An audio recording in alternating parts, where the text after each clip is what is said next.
G'day, back again after what seems like months and months, but I guess it's been a few weeks. And I'm back to my old shenanigans. I thought I'd do something a little unusual again, just because I love doing that sort of stuff. After my last build, which was the Lofty Village, I found that there was a small village not too far away, and I was thinking, well, it'd be pretty cool if underneath that village there was living some kind of a plant, like a carnivorous plant. And as the village evolved and got larger, this plant also got larger, and eventually decided that it wanted to devour this village. I didn't really have anything in mind as far as what the plant should look like, but I guess I sort of had in the back of my mind that maybe a Venus flytrap kind of thing, a little bit of influence from those. I didn't actually look at pictures though. Usually I'll, look at pictures for reference, photos and that sort of thing. But I didn't with this one. I just kind of started placing blocks and, wanted to see how it would turn out. I really fought the urge to be symmetrical and thought, no, I'll try and do it as naturally as I possibly can and just sort of place blocks around. And that didn't really work for me, so I ended up the actual mouth itself is fairly symmetrical, but the teeth and all the other parts aren't. So I think, it doesn't hurt to have a bit of a mix. And I changed the colour about 50 times, as I tend to do. And I'm sure I'm not the only one that does that. For some reason, I thought, no, I'll do it lime. Lime would be cool for a plant. And I thought, no, I'll do it red. And that was just one of the many colour changes. Red turned out to be a better colour anyway, because this part is where the teeth are actually coming out, so I suppose you'd call it the gums.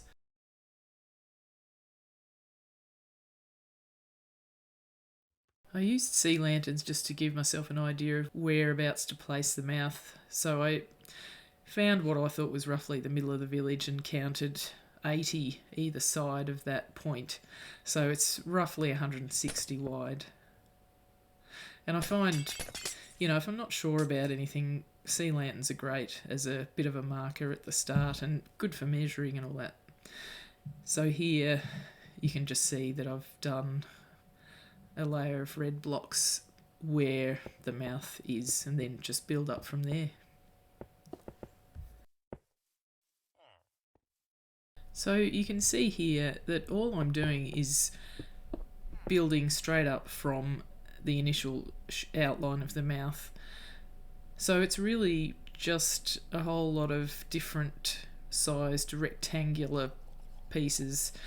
It doesn't have to be complicated, and you can shape them afterwards, and I find that technique works really well for me. I ended up changing the corners of the mouth so that they were lower to the ground. I think it looks a lot better than what I have here. I wanted to give some shape to the gums, so I came in a few blocks and started going up there just to give the gums a bit more of a curved feel.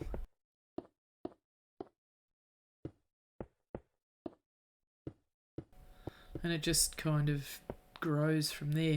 And you can see here there's sort of a curve towards the outside, because I still hadn't really figured out what I was going to do as far as the teeth go, and just the shape of it. And just continuously, you can see there I've sort of curved off the shapes, but they're still just rectangular shapes.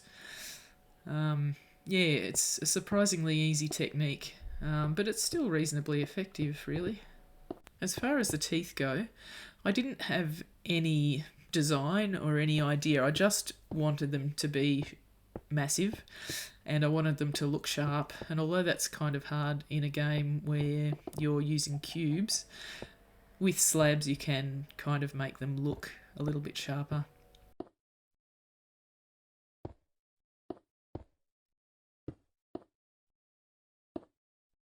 The easiest thing to do as far as building something like teeth is just to build a flat shape just 1 block wide, get it to look right, and then do this part here and just adding more dimension to it. After building all of the teeth, I then went over with slabs and smoothed them out, and it really made a huge difference.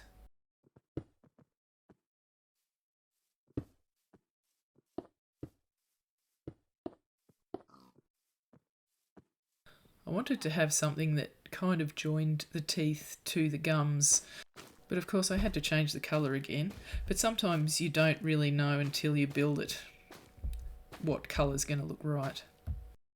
I think that's something that I struggle the most with, is coming up with colours that are either complementary or not necessarily that, but just, you know, work well together without sort of clashing too much.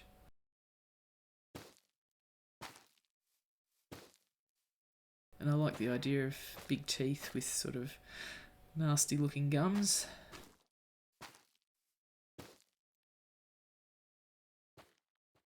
It's really starting to take shape now.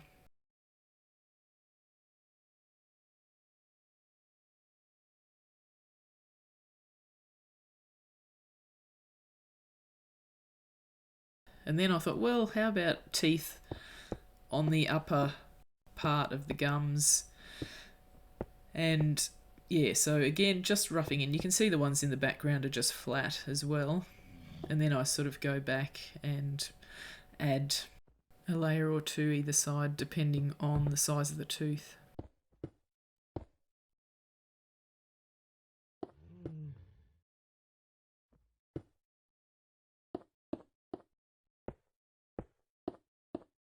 So you can see here that I have changed some of them, and I think that looks much better in that darker red.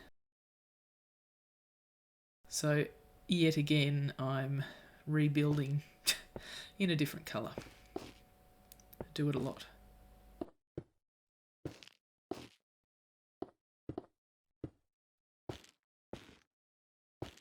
So this is what I ended up doing on the outside. And I think, yeah, the red and that sort of aqua colour go well together. So he's looking more spiky.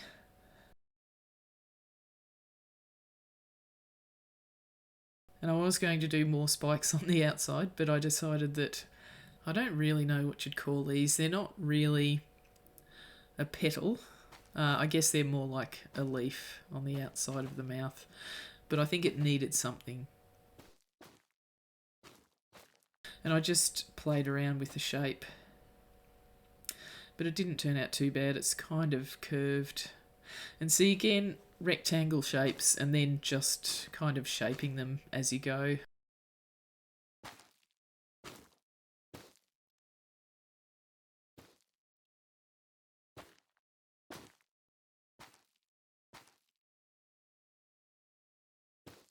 So you can see I'm just taking the edges off those rectangles. And then I thought, well, on top of those leaves / petals, I'd do the red as well. Just gives it a bit of definition.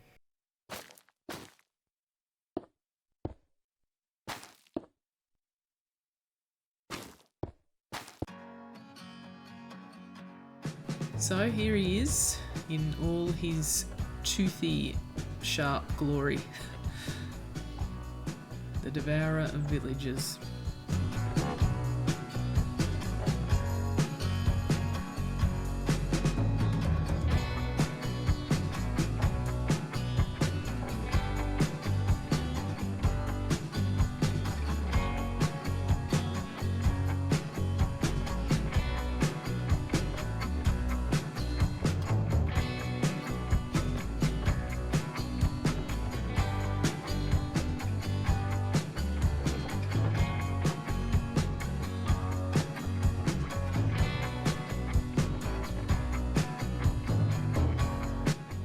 I really hope that you've enjoyed the video. I've loved doing it and I love building, and I will do a whole lot more.